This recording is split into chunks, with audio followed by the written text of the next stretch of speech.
Dito kami ngayon sa Marikina. Hanap kami ng mga supply para sa aming shoe repair.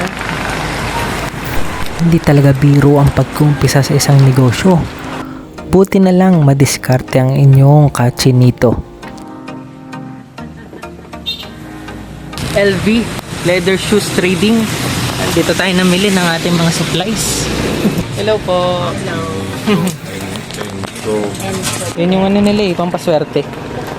Manok. Marami pa kaming kailangan bilhin. Kailangan naming madiliin para hindi kami hapunin. Nandito na nga kami sa bilihan ng susi. Ito na nga ang aming masasabing key to success. Lahat ng negosyo may hirap. Pero huwag mo naman kakalimutang maging masaya minsan. Ika nga nila, enjoy the process.